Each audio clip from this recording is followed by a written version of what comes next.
morning, everyone. You are listening to Blue Collar Tribe Podcast, your unfiltered, unedited blue collar podcast for everyone across the world. My name is Splash, and before I get into any news, let's hear from our sponsors from TREP. No handouts, just work. That is the motto of blue collars across the world. You and me alike, we understand what it is to get off a job site, look all dirty, getting ready to go out to dinner, trying to find some clothes that still represent that we are blue collar to the bone. Well, visit my friends at TREP Wear. That's TREP wear.com. What is TREP, you ask? It stands for the real everyday people. That's you. That's you every day. You are real. You are an everyday human being that just loves and has passion about what you do. Well, wear it pridefully on your shirts, on your shorts, on your jackets, and on your baseball hats. Visit my friends at trepwear.com and use my code SPLASH25, get 25% off, and be part of the real everyday people of the blue collar world. Well, everyone, it is beautiful to be back in the studio today. I have a very special guest, Matt, on the line with me and in video. How are you doing today, Matt? I'm doing awesome. Thanks for having me. Good. I met Matt at the National Hardware Show in beautiful Las Vegas, even though it's kind of chilly. It was still beautiful. It was awesome. I don't really have any news I want to go over. I to my listeners, like, it's really weird. So those that have been an OG listener of the podcast, like, I used to just wake up in the morning and literally roll out of bed and be like, I'm going to record a podcast today. And so I knew what was going on in the world. But like right now, I'm in the middle of season 8 and I have no idea what days these are going to be released. I should probably be a little bit more organized, but I like the uncertainty of just knowing a little bit. So if you see an extra episode pop in and out, just know it's because I literally just rolled out of bed and like, hey, I want to promote this video, and I'll make sure I state the date in that, because, like, are we in February, Matt? I think we're still in February. We are. So yeah. This may not even be out till April, May, or even March. I have no idea. Actually, I'll be doing that tomorrow, uploading all of season 8 on there. So, Matt, I'm really excited to talk to you. I met you through a mutual friend of mine, Andy from Stinger Paintbrushes. If those that don't know, you should know Stinger Paintbrush. It's right behind me on my wall. Matt has one in video.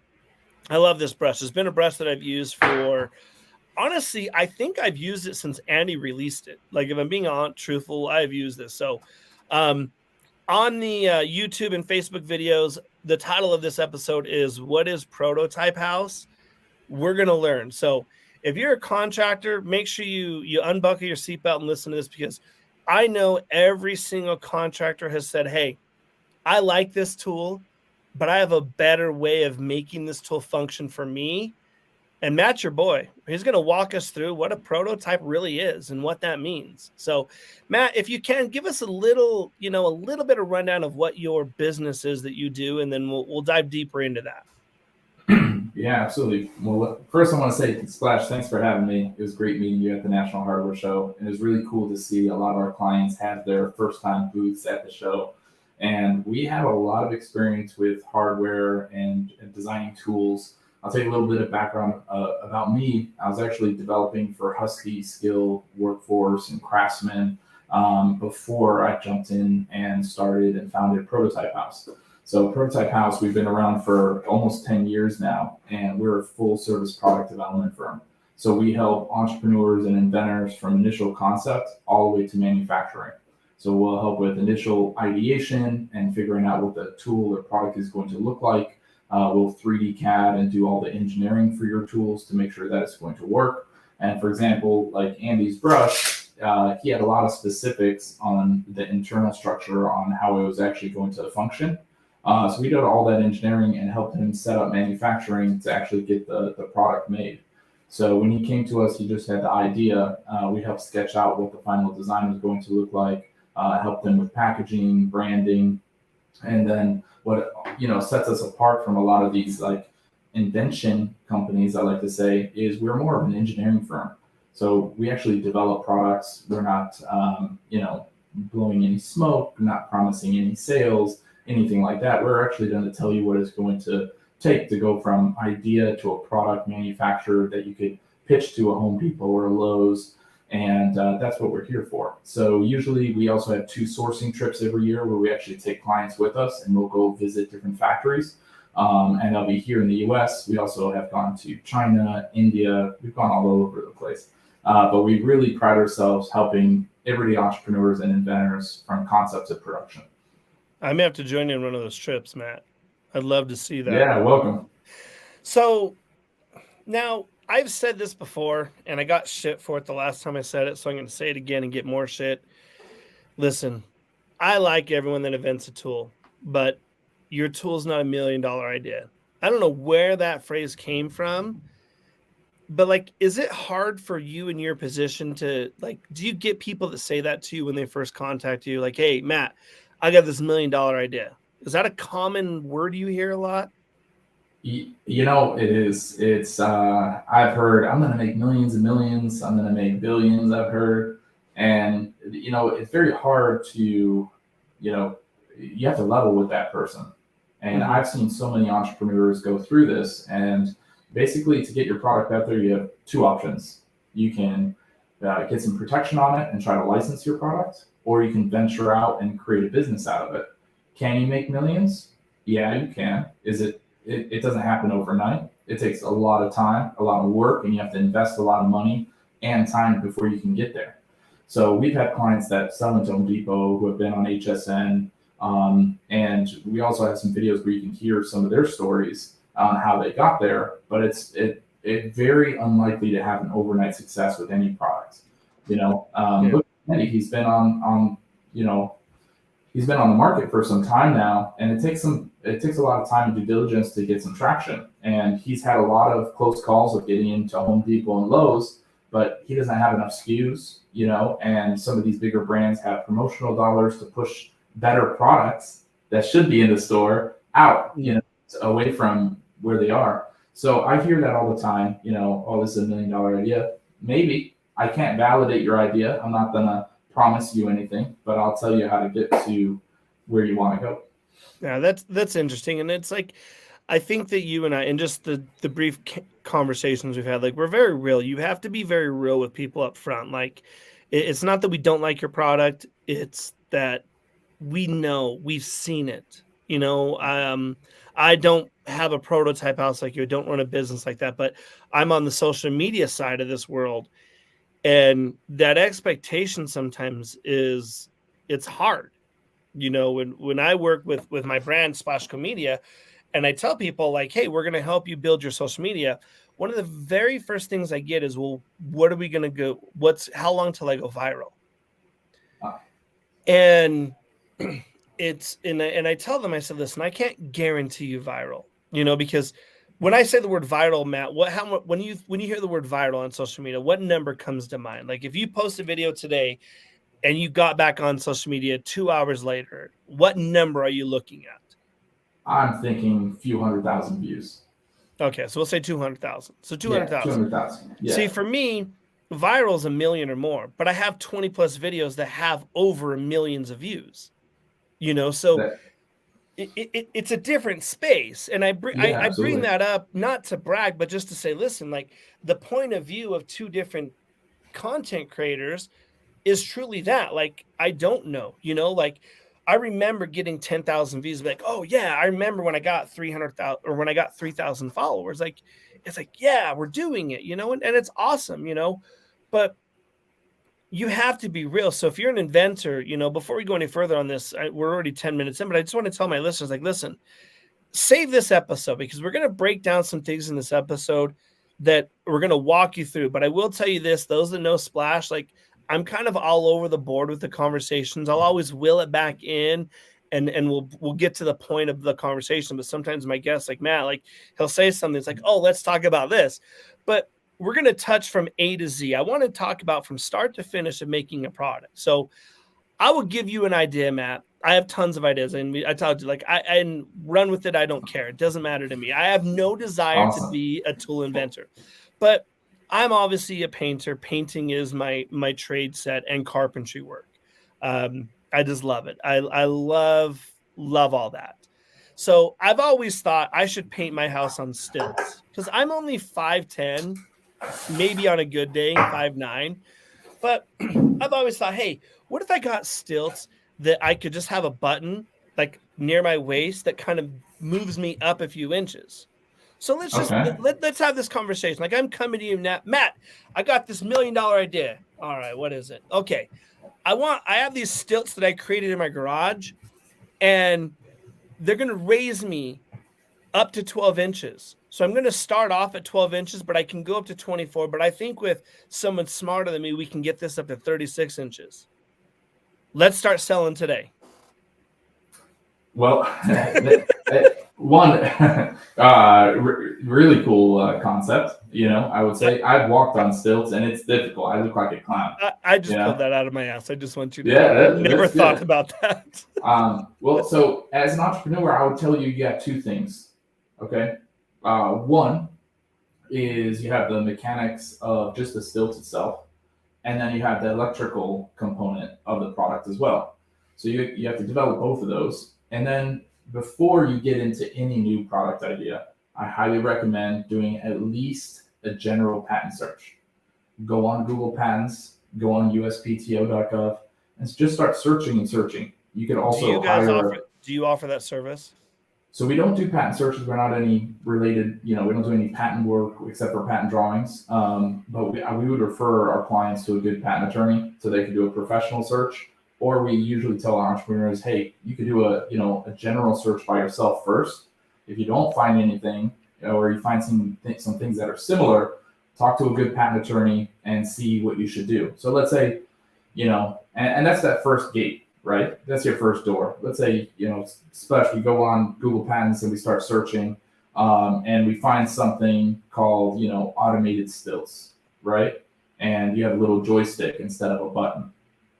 Okay, that's our first stop, a little pause, because you may have, be infringing. And then we'd ask the patent attorney, hey, can we do this some other way?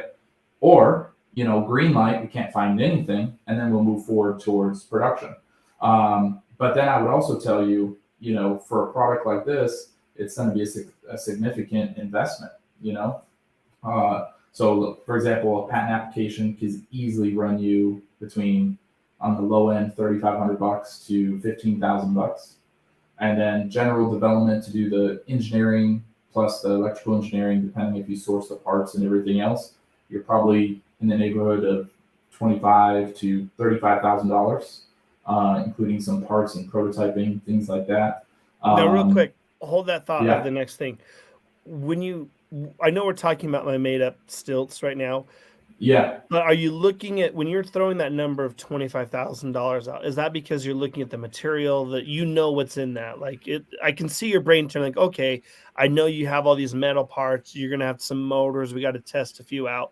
So when you're throwing those numbers out, it's because obviously this is what you've done for 10 years, but not everything's going to be that much money. I guess that's my point you're looking at it for what the product could or could not be. Exactly. So it's really based on the complexity, and it's hard for a product development firm to just, throw out a quote exactly. So for your stilt, example, it's good because you're going to have, a PCB board. You have to have some really, strong components to hold the weight, right?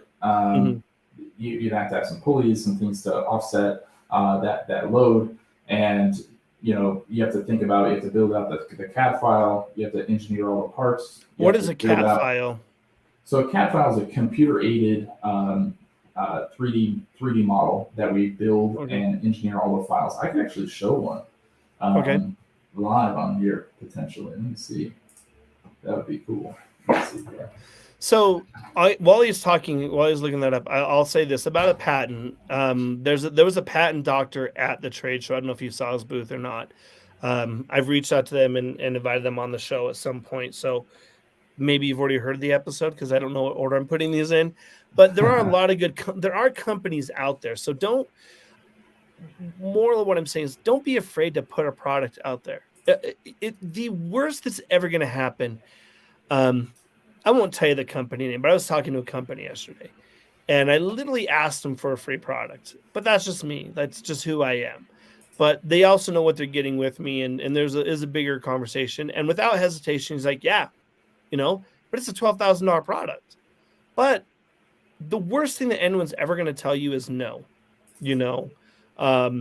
obviously, I not everyone's going to be able to ask a company, hey, can I get this $12,000 product? Like, there's a variable thing, and there's some contracts that get signed and whatnot. But like, the worst thing you're going to have a patent attorney tell you is like, nope, can't do it. This is already there. But it doesn't mean that your dream is squished. I think it opens the door for another opportunity. Yeah, absolutely. When you're talking to people. So a CAD file, is, you said, it's a 3D printout. Is it a printout or like a 3D? No, it's not a printout. Model? So it's a 3D CAD model that's it's a digital file. So okay. Let me share my screen. I have this is cool because it's actually a miter saw, and it's you attach it onto a table saw. And what's amazing about it is, let me go here. My screen. And so this product you're showing us already has a patent. They're already protected. All the rights. So I'm sharing a client's product. I got, he told me that I'm welcome to share it. He's going into production right now, so I actually have his prototype behind me. So what's cool is I'm going to show you the CAD file first. So here's. So I'm going to add this to the stream so you guys can see this. Cool. So if obviously this is audio, but go to the YouTube and Facebook page, The Real Splash, and you can see this product. So you make that thing goes up and down. I can see every angle of that. And this is what you refer to as a CAD. Does CAD stand for something? So it's computer aided drafted model is what it stands for. Oh, okay. And computer aided drafting is what it is. So it kind of started off, all line drawings, but in today's age, it's all 3-dimensional. So it's not just how long does it take? How long roughly? What's a cost, an estimated cost for someone to come to you? So most projects, it really depends, but I would have a budget between $5,000 and $25,000, depending on what you're looking to produce, right? So I'm gonna remove this real quick. You're saying just to do the CAD drawing. Roughly. Just the CAD drawing. Well, there's a little bit more work that needs to be completed before you just jump into a CAD drawing. Oh, okay. So we have to actually do some ideation in the beginning, figure out our rough dimensions, figure out exactly what we're building, and then have a plan to actually go to build. It's similar as like when you're designing a new kitchen, right? You're not gonna draw out some plans up before you just build it, because when you go to production and you start building your prototype, this is the CAD model that we're going to produce all the pieces from, So from that CAD model, and I'll show you here on the screen, this is the first prototype that we built, right? So we CNC'd all these parts, and we're able to actually test it live, and I could send you some video footage. It worked out amazing, and then we did some improvements, and we added a new jig to make it even better. So, that's where the product, really starts to shine, because in the beginning, we had one idea, and by the time we got to the prototyping stage, we added more features and benefits, so it became a much better product. And then we will update that CAD file based on that feedback that we got from the prototype, and then we'll build another prototype. So usually you'll build at least a few prototypes before you can launch. I always talk about Dyson before he, finalized his cyclone suction. He says that he built 200 prototypes, which is a little intense. But usually for most products that we're talking about today, you have to be prepared to build a few prototypes. The first one's probably going to have its issues, and then you refine from there. You're creating something new, so you have to make sure the tolerances are right, that the material selection's good. And kind of gearing you up to that design for manufacturing, getting ready for production. Nice. Is it, for those that are inventing tools that are going down this road, I feel like one of a strong personality trait that they would need to have is like be open to suggestions. Because you're saying you're taking the tool that they thought about, but you're seeing it as someone who helps build prototypes. Like there's a lot of like, well, hey, did you think about this? And a lot of a personality trait that I see a lot of people have is like, well, don't tell me I did it wrong. And it's not, is that a conversation that you have with people like, hey, we're not telling you did it wrong. We're just saying, hey, we got to think of it this way too. Absolutely. So when they hire us, they're hiring us for our expertise. And And we don't mean to be a stick in the mud, but sometimes you have to be and say, hey, it's not going to work like this, and this is why, because the material will crack or it's going to break. It's like if you said, hey, those stilts, I also want them to automatically help me go upstairs so I could paint stairs, That'd be great. Let's add that. Let's add it to that, man. Right? It probably won't be a feasible product because it'll be so expensive, to be able to go up the stairs automatically and, all these moving parts. It probably won't be a retail product that you're going to sell. And we're not trying to kill anybody's dreams, but we're realists. We want to help people get to production.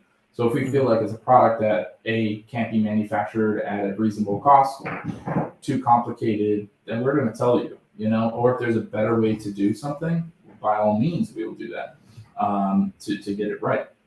Yeah, no, that's awesome. And I know it's hard, but let's go back to what you're saying. So you have the 20 to 25,000, you're looking at doing making those prototypes. What's after that? So you have a prototype done.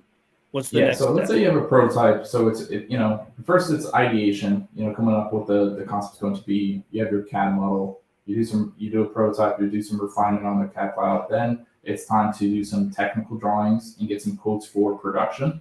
And also do some photorealistic renderings and some promotional stuff. So here, I'm going to actually share. When you talk about productions and drawings, it leads me to think about material. Do you get a lot of people that come with 3D mock-ups already of their product?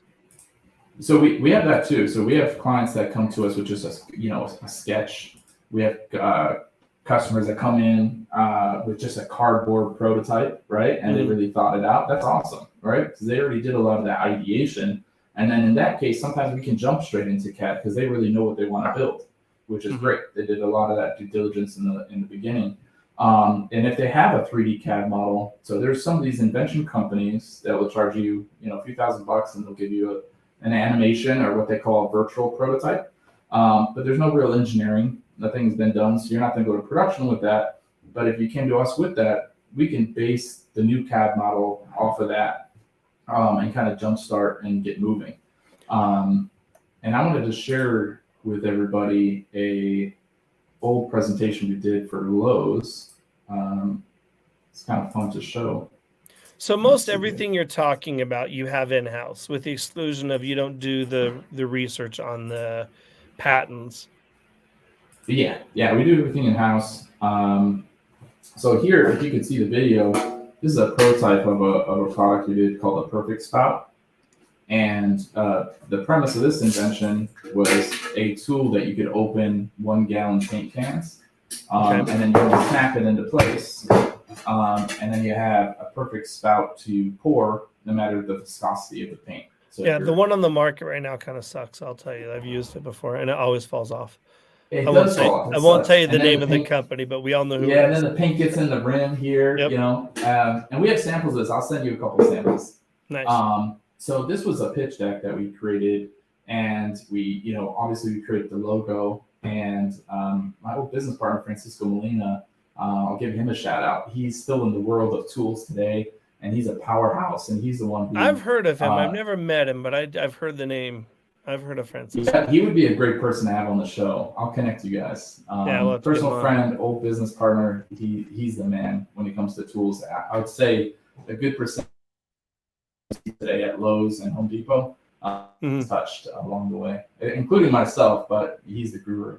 So what's the problem? So here's that product that they sell today. The paint gets everywhere. It's usually a pain in the ass to open up a 1 gallon paint gallon. So we wanted a tool that's all in one, right? That you could reuse. And this was the solution. So this is actually the final product and a little POP display. So to dump in, this was supposed to be, right on the shelf at Home Depot, so they could just grab it right by the paint department. And there's the product, right? So you could just grab one. This is how the product works. Here's some images. And it's also a great clip strip item. I recommend any inventor, if you're going to pitch to retail, to start understand some of the retail lingo. Clip strip is one of those long strips that you see in the aisle just holding some product. Yeah. You know, POP is a point of purchase. It's a just a display, and I could share all that. We have a inventor's guide that could use some of that lingo. So we did it in different colors. We did Home Depot orange, we did Lowe's blue, and then we also did this like I think it was a wine color. So it snaps in place and it's easy to install. It works really great. This was and the dump-in item. And it's universal. Yeah, it's universal. It works with any 1 gallon. So any brand. So this was the Lowe's presentation that we did, showcasing it in blue, what it does. Here's a POP display. And so this is where the power of 3D comes in, right? So we're showcasing your invention in all these different formats, but you're not spending any money on these POP displays or anything. We're going to show it to the retailer. You're going to show it to whoever you want to license it to. And if they like it, we can send them the files. But with the CAD file, we could show you what the product will actually look like in production. Okay. So, gets people really excited. And then here's a bigger display. And those displays, what he's talking about, for those that aren't watching the video, a POP they're expensive. It's basically like a cardboard box that you send to the company, and they build it out, put it on display, and then throw that box away. On one of my episodes, we talked to someone, and we were talking about the cost of it. It's so expensive. So expensive. Yeah. It is expensive, and in the past you'd have to, create some of these samples and send it to them, which we could do too, but this is a good way to start, right? And then this would be like if they're running a special, paint special and they want a bigger dump in, we could do that too. And then we're showing the clip strips. And here's a Stinger brush presentation. Yep. So here's Stinger Brush Classic, Stinger Pro, and applying the change. And it's really amazing when you work with a entrepreneur like Andy, for example, from initial idea all the way to production. It's and then this was another product, but I would love to share more with you guys. If anybody who's listening wants to see more, I could have put together a presentation for you guys to showcase a lot more, but that was just just one of the tools. We have a lot more. Those are the things that you do for a company, like an inventor. Yeah. And it's so important that when you're building, and I tell this to contractors, and I talk to contractors about building their brand, and companies that are wanting to build their social media platform, it's all about the community you build around you. Part of that is understanding in yourself, like, you can't do all the fucking shit alone. You can't. No. Like, you're not an octopus. We gotta stop. And I mean, I fell into the rut with my own business. Like, you gotta stop thinking like, oh, I can do that. I can take care of that. Like, yeah, you can, but then you don't have other times to go and do the things you need to do.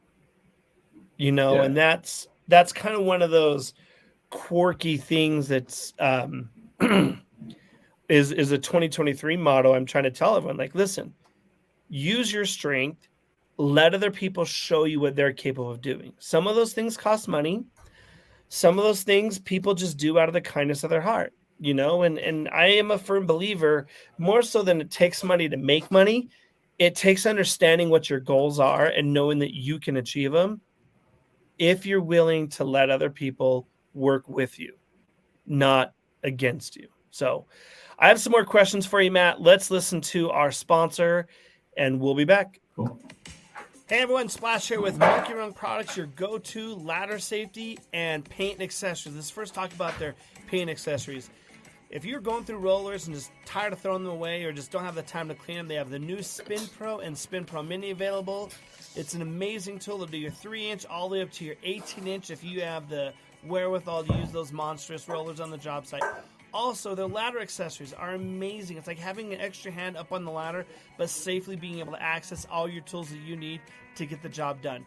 Visit my friends at monkeyrung.com. Use my code SPLASH10, and make sure you subscribe to their emails because they have a whole list of tools coming out for 2023, and you do not want to be left behind. All right, we're back. So, awesome. Has there been I want to pull the shade a little bit just because I like to talk about weird shit. Has there been a product that you've gotten you're just like, wow, like a headache? That you're like, Like I a can't headache. deal with you. Because I want, if you have a story to share, I asked to share it because I want inventors to understand, like, it's not just about the product, it's about you. You're selling yourself. Have you had any of Yeah. those nightmares with inventors? So I will say this, I won't, say a specific story, but I will say that there's a trend with successful entrepreneurs and inventors, right? So we work with so many different entrepreneurs, and the ones that are successful, even if I think the product is crap, right, is because they're going to take their product to the market they see the light at the end of the tunnel and they don't care what anybody else has to say. And at the end of the day, they are successful. Even incrementally, so if you're going to venture out and like launch a product, like this multi-tool for painters, and you think about it and you're like, I'm going to launch this thing. Whatever you do, like have all your conviction to get it to the end. It doesn't matter what anybody else says. Even if other painters say, "Oh, that's a crappy tool," take their input and say, "Hey, why is it crappy?" Pivot a little bit, but keep driving forward, and eventually you'll find success because it may not be right for them, but it'll be right for the next guy. And Yeah. that's kind of what I've learned because I've seen products where I'm like, no, that's not going to go, and next thing you know, it's on HSN and they're selling a ton of them. I'm like, what was that? Is the I whole can shopping engineer it. network, is that still a thing? That's still a thing, and it's a big thing. They sell a ton of product. I didn't even know Yeah. that show was still on TV. Yeah, well, I believe I could be wrong, but I think HSN and QVC they merged, or HSN bought Yeah. QVC, one of the two. But they're still massive. They're still a thing. They still Dang. sell a ton. Yeah. I'm going to turn the TV on tonight at like midnight and see what's up there. I'll probably buy something dumb. It's usually some jewelry or some dress that I'm like, it doesn't work for me. But And I want to tell you guys this too. I'm going to give you a freebie. Yeah, it's awesome for you guys to hire, professional. And when you're building CAD files, it's computer aided design. Also, is another acronym that what it stands for. You're asking me early, but you can also get some free CAD work done. And if you're you're working out there and you come up with a good idea and you don't want to hire a professional yet, do a patent search online and then go to your local university, go to their engineering department and say, hey, I need one of your top students, and go to that student and say, hey, I have this tool, I have this product, I have this idea, have them sign a non-disclosure agreement.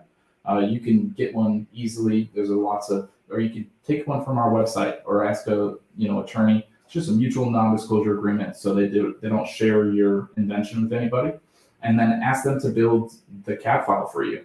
It may not be perfect, but it'll give you a huge head start, and they'll probably do it for free, or you pay them a little bit of money, or maybe even give them a percentage of the product once it launches, and then you can come to a firm like mine to finalize it and take you to manufacturing, and it gives that student some real world experience for a product that's going to go to market. And you're going to save a ton of cost. So that's one to help you guys out along the way. And they also have free 3D printing at a lot of universities. And your local library, you can 3D print your stuff. A lot of the new libraries, you can do 3D printing. What's the biggest hurdle with inventors? Like, and overall, like, I mean, every tool is different, every invention is different. But when you get to that spot of, are you gonna get on the market or are you not? This is no way. I love Andy from Singer Paintbrushes, but you said something that I've been telling many of inventors. The number of SKUs is so important if you're looking to get into a store. Yeah. Why? The two-part question, like what's the biggest hurdle you see with companies launching themselves, like getting to launch? And then how do you help companies understand that, or give us a little bit of that, tell me about why aren't my stilts going to be in Lowe's or Home Depot right now? What's the big thing that you see with that? Because it's a one SKU item. So a couple things. And I'll share my screen here in a second too, so I can give a good example. But Home Depot doesn't want to deal with you, right? Because you don't have the experience. to manufacture a product. And even if they like your product, they're not going to do a 50,000 unit PO with some entrepreneur that probably doesn't have any manufacturing experience. They don't know where your factory is. You don't know about EDI compliance. You don't know about like brand guidelines that Home Depot has, product liability insurance. All of these things are, kind of a headache when they can purchase from a distributor that's already set up in their system. They already understand the planograms. They understand, all the rules, and it's much easier for them. And to be honest, it's all who you know. A buyer knows this person, they've been buddies, they've been playing, golf together for the past 10 years. They're most likely to continue that business. And that's why they want multiple SKUs. Or if they really like your product, they may say, hey, we want you to, sell it into one of our distributors or into a private label brand. And that's also a good way to get into stores. But I usually, for most products that I see in entrepreneurs that are successful that only have a single SKU, they start off with Shopify, right? They start, building their online brand. They do social media, and then they start selling on Amazon. And I'll show you a couple. I'll show you a couple of successes here. We'll look at this, but I do want to run back to the distribution and private label. Sure. These are some questions that I have that we're going to pull the curtain back on those a little bit, because there are some benefits to that I think are important. So what is this? So if you're watching the video, we're looking at coffee. Okay. Yeah. So this is an instant cold coffee, and it's called a Hyper Chiller. I need one of those. I love cold coffee, not hot coffee. It's an awesome product. So this was invented by a student at the time at FAU, and he came to us and we sponsored the FAU business plan. He won second place, and he tried to get it licensed originally, and he had no success getting licensing. And he finally got the money to, I believe it was through Kickstarter. He raised like $30,000 to pay for his molds, and then he went and launched his product online. You can see here today he has 19,000 almost 5-star reviews, and he ended up selling the brand and the product to a bigger competitor, and they just bought him out, which is a huge success story. That doesn't happen that often, but he would not take no as an answer. So he started selling on Amazon, started selling on his website, and as the sales start creeping up, all of a sudden he was approached. Before he was trying to license it, everybody said no, and then as his sales start creeping up, and he was on like Good Morning CNBC, hot new products of the summer, and he really was pushing it. And then he was bought out. But there's others too. If you want to see a funny one, I'll show you this one. You'll laugh and splash. I need to get in touch with that guy. I love cold coffee. I'll send you one. We have a sample right here in the office. One of the originals. Nice. Send you. So this client right here. Those are cat socks. I didn't think he would do so well. Look at that, over 1,000 5-star rating. He came to us originally, and we set up manufacturing for him. We did the original design, and I believe he launched on like Comic-Con first. But he's crushing it, and this is an at-home product. Well, anybody that has animals, there's a whole nother world. That's a whole nother conversation, and it's not. You have to be 17 or older to get into the furry conversation. And here's one last one. I'll show you. There's more, but I'll just show you this one for now. This guy, he is awesome. So he was a DEA agent, and he was tired of putting his life in danger, and he created this product called the Burn Jacket, and it prevents you from burning your calf on a motorcycle. I like that. And he's on his third product now. But when he first started, he was really struggling. He was selling 2 units a month for over a year on Amazon and Shopify. And he's like, Matt, it just sucks. I'm not going anywhere. But he never, this is someone that never quit, right? And then he started going to some trade shows. He went into biker groups. And before you know it, sales start picking up. So he's now at 956 ratings, and he's selling many units every month. I can't disclose how many, but he's crushing it right now. Yeah. So and it's not just because you see those 5 stars, there's probably hundreds of thousands of more of those products that we're not, we don't see. For sure. And you know, I think it's all about, you know, just staying true course. You know, Mhm. I think Andy does a great job of that, just to keep pushing. And then before you know it, then you can really, you know, license it or sell the brand. But go back to your question about private label and own brand. So let's talk distribution first. You have a one product, you have a one trick pony. You know there's value in it. You maybe have some sales on social media or Amazon or, you know, Shopify. Why would you direct a company to distribution? Because I think that, so from my own experience of dealing, and I've talked about it before in the podcast, and I may bring him on. I have talked to him about bringing him on and having a very open discussion about it. But me and my partners were looking to buy a product, and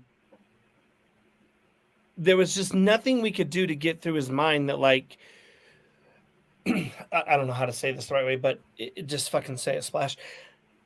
He thought that we were going to take it away from him, that his Okay. name wasn't going to be on the product anymore. And I was the conversationalist. You know, my other two partners were backdoor partners that didn't, you know, they were the money, they were the different end of the spectrum for us. And I kept telling him, I said, listen, like, it's a great product, but I can't have your name on it. It's not personal, it's business. Yeah. And they felt, and this isn't one, like, this is just not one person. I've actually seen this with other people. And I finally told him, I said, listen, like, I can't sit and tell you that your name's going to be on the product. But at the end of the day, isn't knowing that you made success important enough? And every one of them, without fail, say something to the aspect of, like, well, I want to be able to tell everyone. I'm like, you can. I mean, there's NDAs Yeah. and clauses, but at the end of the day, like, it's this society of, like, I call it the society spectrum of, like, well, I want to be so important. I mean, you're going to leave a bigger mark than that. But, like, when you talk to distribution, so you have my stilts. Lowe's isn't going to Yeah. want them, you know, No. but they can sell because they're a hardware product. You know, I'm selling 10 a day at Ace Hardware right now, Matt. So, like, let's go. Like, why can't you give me the Lowe's or Home Depot? Where are we going? Yeah. What's the distribution route? And why is it so important to companies, to inventors? So for inventors, you know, it's very difficult to get into big box retailers. I'll say that straight. You know, the best route is to license to brands that are already selling into those big box retailers. Mm-hmm. And what I tell and I coach my clients is, I would say, let's say we created a new tape measure, right? This is a old Husky tape measure we designed many years ago before Prototype House. But let's say we have a new tape measure.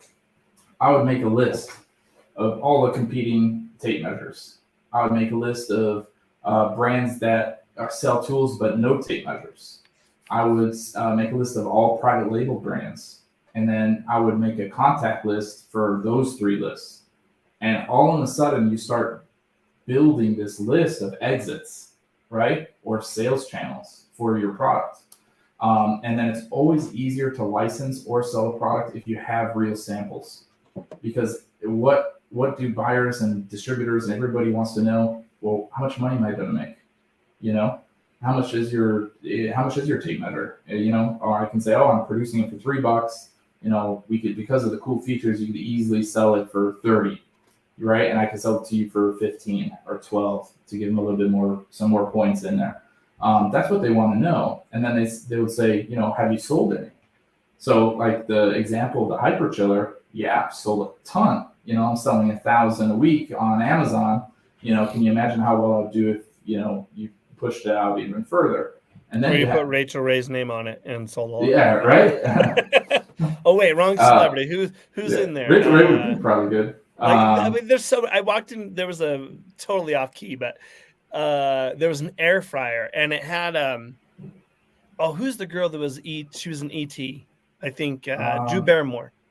Yeah, it was Drew Barrymore. I think that she has her own. She has her own talk show, but I think she also has her own, like, food products. And I always just Really? laugh when I go to Wow. Walmart. I could be wrong that it's Drew Barrymore, but I think it is her.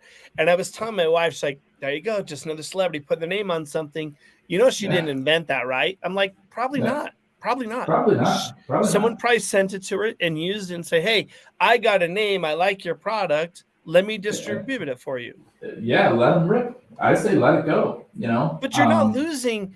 I guess my point, what I'm getting to, Matt, is like, if you're an inventor, that's great that you invented it. Is everybody going to know if you private label it or you distribute it? No. But isn't part of why you invented it to get it into the hands of the people that want to use and can find value? Who cares if your name's not on it? Now I know that's like, well, Splash, you have no. Listen, I have a tool in Home Depot and Lowe's. I know my name is nowhere on it, and I like that. But it literally came to fruition because I was drinking a beer and having a cigar on a Friday night with a friend of mine, and I had a really shitty day at work. And so I was talking to him, and weirdly enough, he did too. And I was like, dude, you know that's Tool? And we like literally had a 2-hour conversation. 6 months later, he's like, hey, sends me a picture of it, and it's in Lowe's. So I ran to my Lowe's, and sure as shit, it was there. But I'm like, cool, you know? But it doesn't matter. Like, there's money coming in. So I think at the end of the day, I mean, you're inventing something, to solve a solution and stuff, and you've invested so much into it. You want to get money back out, you know, and your name's on the patent if you file the patent anyways. You know, you have good kudos, but I say focus on the next thing. Yeah. Is this your only legacy? Right? Like, dude, that's so funny, Matt, that you said that. I have told many inventors. So when I talk to new inventors from the show, I always, part of my conversation is this. I said, listen, have a number. And if I'm wrong, Matt, tell me, because I don't like to mislead people. But now I know what you do. I'll be sending them to you. But I tell people, like, listen, have a number. If you're investing, let's say $75,000, and that $75,000 gets you to final production of 100,000 units, and Klein, Milwaukee, one of these companies come to you and say, hey, I like this product, and they offer you X amount, before you launch that product, you should have a number in your mind. You know, if it's 500,000, if it's 2 million, I don't care, because I can't tell you a number to have. But I would say, if I could interject, absolutely. Whatever number you have in your mind, the entrepreneurs usually go, whoosh.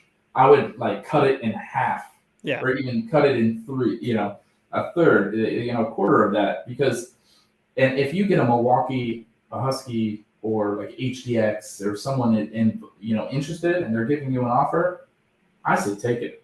Those companies are looking for innovation, and they want new product, and it may not, you know, read on paper exactly what you want, but it's your first in. Make that relationship, cherish it, you know, cultivate that relationship is worth more than maybe the deal that you got. But then you open the door for the next one, you know, but don't hold on to it. I know it's your baby. I think that's what it is. It's like you know, in college we called it the portfolio syndrome. You know, it's yours. You just want to make it perfect. You know, sometimes you just got to let it go. Here's my analogy. I don't think I've ever shared this on my podcast, so I told it to a guy and I made him cry, but it was the truth. I'm not going to lie. Like, he called me an asshole. He's like, you're a dick. I'm like, dude, I'm just being honest with you. So I'll share this story because it's literally similar to what I told this gentleman. I said, hey, you have a great tool.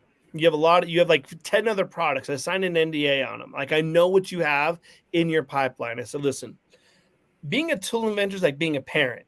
And he was like, well, what do you mean? I said, well, listen, if you have one product that's your baby, it's usually your firstborn, you never want it to leave the house, but you're trying to make money on it. Here's my analogy. Most of us want our kid to go to college because we have more money in our bank account once that little rascal's out of the house. And he's out there working in the world, and every once in a while he needs some money. But you're making more money now as a parent because that kid's not living in your home, eating you out of house and home. Well, when you private label or distribute that product or just sell it off completely, you've made money. Well, then the second kid's there. Second kid's the same thing. You see this. But with you, and this is the direct conversation, I said, you have a 35-year-old living at home.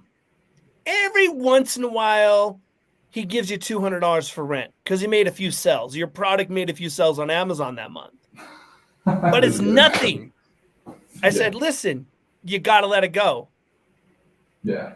And he like, it was probably a lot meaner than that, but like, it's just like you have kids and you want them to leave the house, and it's okay they come back, but in the world of what we're talking about, inventing, like, make the tool, get it out there. And you've said it, Matt, and like I said, this is the first deep conversation I've had with you. Every inventor has a whole train of products they want to invent. Yeah, most do. Most have more than one for sure. So if you make one and you start getting some sales, work on the next one. Let it go. Private label. Let's dive into that. It's a word that I feel some inventors are afraid of, which I don't know much about, but my understanding of it's really a good thing, you know. So, private label is everywhere, and you'll be surprised which brand names that you may be purchasing that are private label. CVS, Walgreens, Walmart, Home Depot, Lowe's, all the big retailers have some type of private label, from Smacks to tools to everything, right? And more of these retailers are trying to push more and more of their private brand or own brand products. One, because they have more control. It gives them brand recognition. And most of the time it's better margin, So as, a distributor or manufacturer, it's tough because if you design this tape measure and they say, all right, we want to put it in the Husky brand, but you created this beautiful brand, you don't get that brand recognition. Nobody knows it's yours, but they're buying the product from you anyways. Mm-hmm. So it's a blessing too, because you can say, hey, I have a Husky product out there, or you can license their brand name too. That's a possibility also. If you're doing a set of tools, you can go to QEP here in Boca Raton and say, hey, I have this, these tools. Do you want to license it for me, or can I license your name and pitch it to Lowe's and Home Depot? And if you notice, if you go to Lowe's, I don't know how long ago it was, but Lowe's doesn't carry Husky or Skill anymore, or Craftsman. It's now a Home Depot exclusive, which is interesting. And that's all that own brand and private label game. That's interesting, but it could be really beneficial for an inventor to get it out there. It's hard to start a brand that's recognized. Everybody knows Husky tools, everybody knows Milwaukee, and if you have a good innovative product and they want to distribute it, I think it's a great segue to launch your brand, Yeah. And they may like Milwaukee, Rigid, Hart, they're all TTI products, So when you're dealing with a company like TTI, you have a huge scalability of like where they're wanting to put your product at.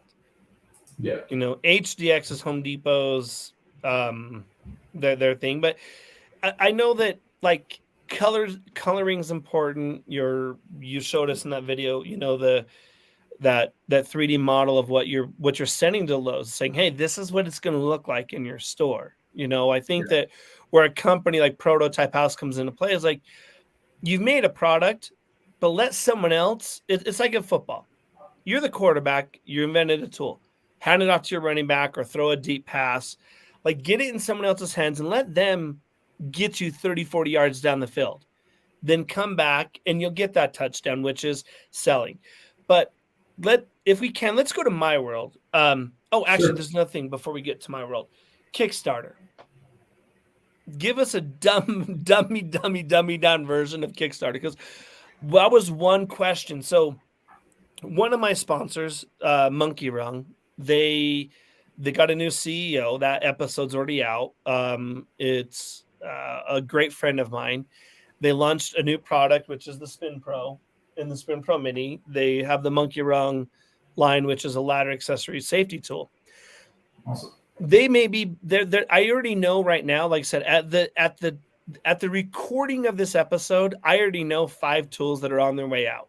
By the time this episode gets released, in fact, I already know that 1 new product's on the market. Like, it's already pre-order. You can pre-order it today. From the day of this episode, I know it's on there to pre-order.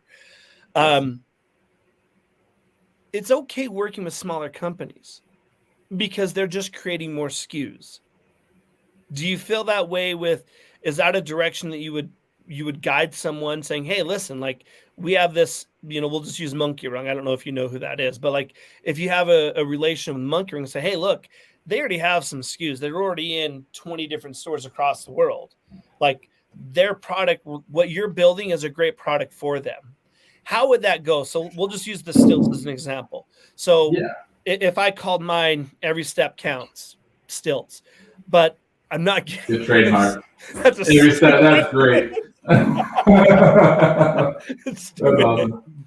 But what would that conversation be like? Like, hey, listen, Lowe's and Home Depot aren't your place, but we have this company, Monkey Rung. They'd be really good. So how does that conversation go where, as me, the stilt creator, Every Step Counts, like how would that go with like, hey, this is a good fit. Here's kind of what we're offering or what they could offer. Like, can you give us a little scenario of what that looks like? So I think it's a really, really good approach, especially because they already have some distribution, right? Mm-hmm. And it's a smaller company, so they're still wanting to grow, right? Whoever that CEO is, they want to grow for sure. And I always tell clients it's the who, what, and what's in it for me, right? And the why. But I would go, and talk to whoever's in charge and say, hey, I have this really amazing, innovative product. I produce it today for $200. It can be sold for $500. This is the margin. I know you guys already sell in X, Y, and Z. Do some homework on that company and really understand their whole business. And then say, hey, this is what I'm offering you. I'll offer you, 60% of the margin. And can you distribute the product for me? Or we do a private label in your brand and you can launch it as a new product next quarter. And, when you're starting these relationships, I would say to be successful in launching a new product, you need relationships, so I'm constantly introducing our clients to people. So we actually just got a client into, a line review with Walgreens, just through relationships, so you have to have those, and you never know where that relationship will go. So he may say, it may not be good for me, but I actually know somebody XYZ who's selling directly into, Lowe's B2B business. Can I show it to him? And then he shows it to him. Next thing you know, you have a distributor and you're selling, a couple hundred units a month. I don't know. But, I think I would make a list of all those small businesses, list of all the big dogs, and filter through and have all those conversations. And I tell our clients sometimes, I heard this on a different, I think it was a YouTube video or TED Talk, whoever it was, I'm giving you credit for it because it's not my thing, but, put it on a whiteboard, 2,500 no's until you get to that yes, right? And then you have a goal and just talk to as many people as you can and start bringing that number down because you are really getting closer to that next yes. Yeah. And I have clients who call me, oh, I got it. I got the yes. I'm like, all right, that's what I'm talking about. So I hope that answered your question. I went off. No, it did. I think that like people look at Lowe's, Menards, don't laugh, Home Depot, all those other places, like, hey, sorry, my child just comes out when I hear Menards. Andy, he's in Menards. Like, that's a big deal. Yeah. Like, he called me. He's like, dude, Menards is awesome. Yeah. I'm in Menards. I'm like, fucking awesome. Like, I know that phone call you're talking about. Like, I feel like I've known you for years, Matt, but I haven't. But it's like we're in the same wavelength, really trying to help these companies grow. But that's where my world comes in social media is like, okay, you built the product and you showed us, you were very kind to show some of the products you've worked on before. But, and I wasn't prepared for it. So these are just random things. Yeah. If anybody's interested in seeing this is why this is unscripted. I can show it to you. This is why it's unscripted. Everybody I meet, when I mention to bring them on my podcast, it's funny because whether they've already been on a podcast or they've listened to the podcast, the number one question is, what did you want to talk about? And my answer is always the same. Look, I like an organic conversation. Obviously, I want to talk about you or your product, but let's just talk. I have no idea what direction these phone calls, these videos. I mean, there's an inventor that was at the booth, and I'll tell you about it later because I don't know where this episode's falling. We had like an hour and 45-minute conversation. We got into meditation and all those other things and the mental health for being a contractor. Like, I don't know. But when I'm reeling it back in to talk about social media space, it's like a base hit. I'm a sports guy. Anyone that knows me knows like I love my sports. If you get a base hit, it still counts. So if you can get some base hits on social media, let's go with the coffee guy or even the motorcycle wrap guy. They're getting some base hits, whether it's on Amazon or Shopify. But again, if you're on social media, that's the Shopify version of it. And then Amazon, it's finding content creators, aka Splash, like me, that can do videos, that can show you how to do them. And let them build your community. Show the building of the community on there. All these stores, I have emails, which I won't name any of the companies because it's not fair, but I have emails of them doing what you said. Hey, Splash, Ace Hardware just wrote me. They like my product. Hey, Splash, Awesome. Menards, we're getting in there. Thank you for that post. Like, as the person, as the character, because that's what I am, Splash, that makes me so fucking happy. But a lot of these companies don't understand the power of social media. But the downside of it, when we started this off this morning, was like being viral. Is like the downside of it is some of these companies I see where they immediately do like 4 posts, they sell hundreds of thousands of them, and then it just stops. No. And it's like, oh shit, now what? And then I'm like, okay, well, this is why, because I can always tell you, I can look at your social media and like give you an example of why this isn't working. But from your perspective, do you guide, do you teach, do you try to lead your businesses, like say, hey, let's start getting it? Because in my mind, when I deal with, like when I'm sure at some point we can smoke a cigar about this after the show, but like I'm sure I've dealt with some of your clients that are like, hey, we have this tool made, we're ready to go, or I've met them. And then they come to me like, okay, where am I at on social media? It's like, well, okay, let's just start selling. Let's get you out there. Let's do some videos. Let's do this. But from your perspective, do you lead people that way? Or is your shop 100%, let me get you on the retail side or distribution, private labeling? So the business aspect of our clients is actually 100% up to them. We help from initial concepting through 3D CAD development, engineering, prototyping, patent drawings, packaging, manufacturing, right? And then any of the auxiliary items, if they want animation, if they want POP displays, I get calls, hey, I'm going to present to, Bed Bath & Beyond. I need some renderings. I need a booth. Sure, we can help you with all that. And then we also host some workshops. So I'm also a mentor at FAU Tech Runway here in South Florida. I teach a masterclass at Nova through their accelerator program. Also a mentor at Watson University, all helping younger entrepreneurs. I actually recommend most of our entrepreneurs to join an accelerator program at one of the universities. So if you go to a university near you, there's got to be an accelerator. And what's amazing about those is you have this group of mentors, and that's why I'm there. There's guys and women older than us that have been there, bought and sold companies, acquired, and they have different business skill sets that you learn from each other. So I can teach them on the product side, but I met a young lady the other day, and she's had 4 successful exits on different products. That's awesome. You don't run across that much, and she's a mentor for all these other entrepreneurs. And that's really great to have those resources that usually you don't get. So I recommend that to get some of that coaching. And, I think in today's world, social media is incredibly important and getting out there. So I was happy to be on your podcast. And if you look at us on social media, we suck. I'll be honest. I already know we suck. We have some good followers. We post here and there, but we're busy. We're going to fix that for you though, Matt. Yeah, I've got to fix that for you. And I think it's really important because, Hyperchiller, same with Burn Jacket, they actually started really picking up business when they really got out there on social media. Even Andy, I see him posting, I see the videos, and it's great. And people are getting, in touch with them and getting the product out there. And for brands and companies, I think it's incredibly important. We're thankful that we have a good referral business. Because entrepreneurs like Andy, they're successfully out there, and then they say, hey, where'd you do that? Oh, go talk to Matt, go see Prototype House. They'll help you out, and they can help you with manufacturing, etc. But I think social media is super important. It's going to become more and more important as you see TikTok and Instagram, and now Facebook has Facebook Live and Reels. What's the new thing? I think it was on Instagram. They just launched something new. On Facebook. What is it? Well, don't tell Zuckerberg this, but I can't stand Facebook.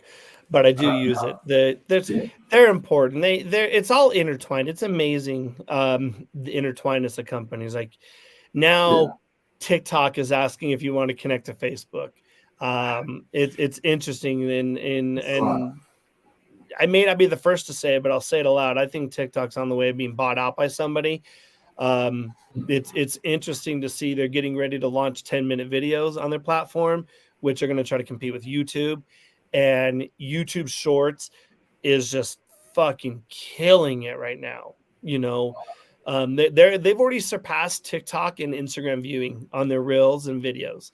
So you obviously know who the granddaddy. I mean, the granddaddy of them is YouTube. And you know, this is not a plug for me. This is my podcast, but I bring you on to plug for you. But like, that's what Splash Media does. Like a lot of people ask, like, what are you doing now? Splash, like, this is what I do. I help companies like you grow. I help inventors grow their damn business because it's so important. You know, like it's like what you're saying for what you do.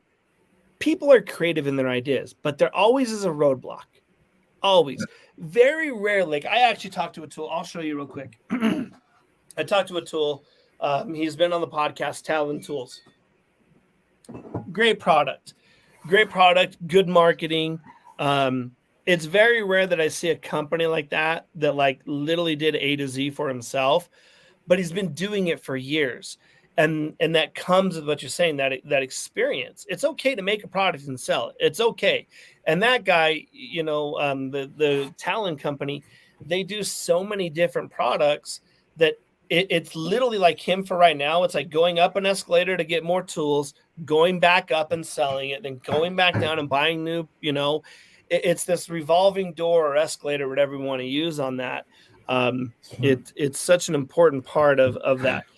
I think I did ask you, and I apologize, but I want to revisit it. Kickstarter. What is a Kickstarter? I know I asked about it, but I don't think we went on to it.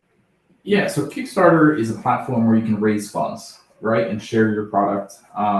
They require you to have a physical working prototype, and then you would create a video.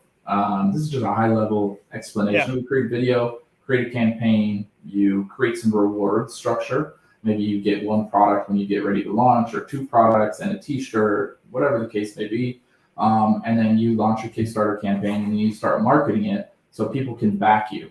So you can start getting backers to, let's say, and you have different pledge amounts, you know, $25, $50, $100, $1,000, $500, whatever the case is. And it's to raise a certain goal. So on Kickstarter, let's say you set your goal of $30,000, you have to reach that $30,000 goal to get the money. And that comes, you know, after your campaign and the funds settle. Kickstarter, I would recommend if you have a really cool product that can demonstrate well and get people excited, it's great. But if it's just another tool and it's, you know, if it's not really a crowd pleaser, I don't recommend it because you have to spend a lot of marketing dollars today versus when it first started. You know, when it first started, it had this big community and you could just post a video and people were getting funded. You know, now there's videos on there with, you know, professional, you know, production quality videos that are raising a few $1 million. But they also spent $200,000 on their production. And they have a $50,000 a month, you know, marketing budget to pump it up to get, you know, a pre-launch going. So, you know, I actually don't usually recommend Kickstarter, to be honest, for most clients. I would say it's better to, you know, go family and friends and launch online and get some real sales. Or if you're going to launch Kickstarter, launch it in tandem and use it as like a pre-launch platform to get some, you know, unless you really have to. But Kickstarter is tough. Unless you have a really good social media presence in the beginning and a good, you know, blogger list and a good email list. Email marketing is really important while you're doing Kickstarter. It's tough and it's a full-time job. Like if you're working all day and you're launching your Kickstarter campaign, it's gonna fail. You need someone there every day cranking it out, trying to get people to pledge. Well, I won't be putting my stilts on Kickstarter then. No go on that. Every step count. We're not gonna. Every step counts, baby. I do know that people use Kickstarter. I've heard about it before. I appreciate the overview. It's there's just so many avenues. There's ClickFunnels right now. You have Kickstarter. There's so many. I Yeah. haven't even gotten. I mean, I know about funnels. I know about it. Yeah. Then there's the GBT.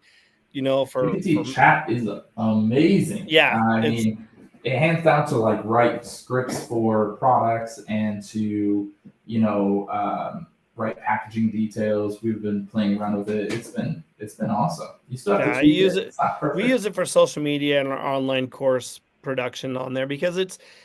I guess if you hear me say this and it hits you, it's because I meant it for you, but I don't mean it in a mean way.